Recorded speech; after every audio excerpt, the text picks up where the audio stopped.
Providence doesn't fire any blank cartridges. And this was never more true than on one summer morning back in 1975 when I was 17 years old. My mom was walking down to the garden, and there was dew on the grass, and going down a slight incline, she slipped and fell. It wasn't a hard fall. She got up and went on her way. But later that afternoon, she started to feel sick. And by evening, she was in agony. My dad took her to the hospital. The doctors weren't sure what was wrong. They suspected that the fall may have loosened some blood clots, so for the next several days, they treated her with blood thinners.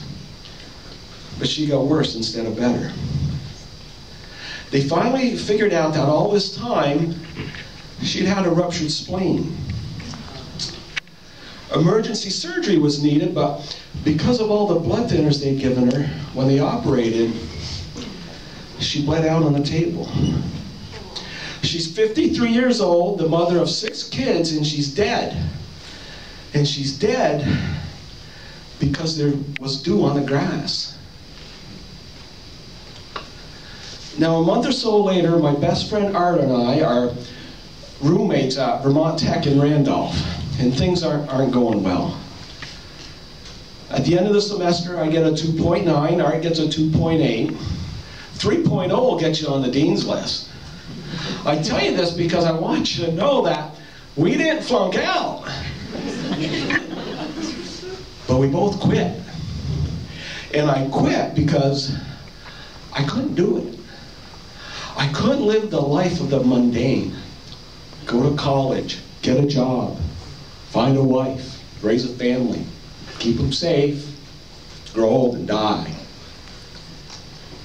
There's dew on the grass all the time. You can't avoid it. It's everywhere. So Art and I formulated a plan. During high school, we had worked together on a small log job in Williston, and we loved it. So much to my parents' dismay, we decided to enroll in a vocational logging school out in Maine. For 3 months of the course, you stay right in a Georgia Pacific logging camp, cutting and skidding wood. And they pay you for the amount of wood you cut and skid. They divide you up into 3-man crews, 2 cutters and a skidder driver. And since there was 11 people in our class, there had to be 1 2-man crew. And Art and I were it. And every week they'd add up the wood to pay us. And every week, Art and I cut more wood than the 3 other 3-man crews combined. We earned our tuition back. Now, to be honest, most of my classmates weren't setting the bar real high. Most of my classmates wouldn't have made a pimple on a tough man's ass.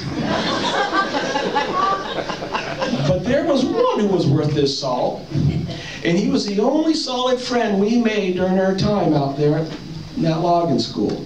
His name was Pete, and he was from New York, and he was the wildest, craziest son of a bitch I ever met. He could party like a brain-damaged pest monkey, which meant that he fit in just perfect with the 2 long-haired hippies from Vermont. He used to ride home with us sometimes, and Pete had a Plymouth Duster, and dust it he did. He always wore his seatbelt and shoulder strap and advised anybody riding with him to do the same, because if you rode with him, you'd want to. Now, a year or so later, we're back in Vermont, Art and I. We're logging for a jobber up in Eden. We're in the best shapes of our lives. Blue twisted steel. There ain't enough fat on either one of us to grease a skillet. I'm the cutter of the outfit, and I'm getting paid by the tree. 80 cents a tree. Yes, sir. 80 cents a tree and all the sawdust you can eat. We're cutting 75, 80 trees a day and having a picnic while we're doing it.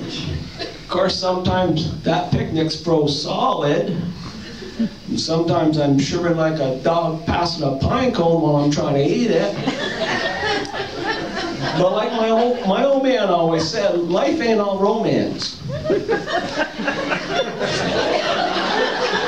Early one morning, Art and I are driving to work in my Datsun B210. We're just outside of Johnson on Route 100C, and I'm beating that rice burner like I stole it.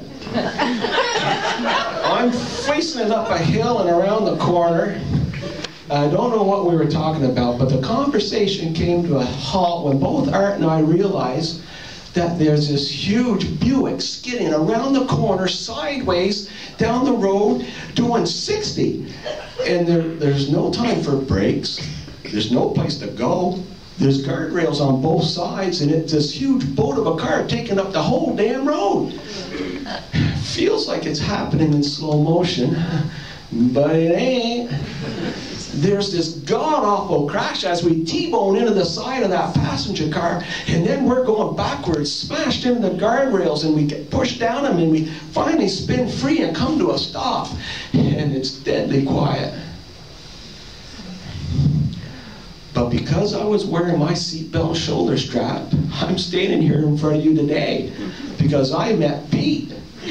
And the advice that he gave stuck with me. And I met Pete because I went to logging school instead of college, because I saw the futility of trying to live a safe life. Because one morning, there was dew on the grass. Thank you.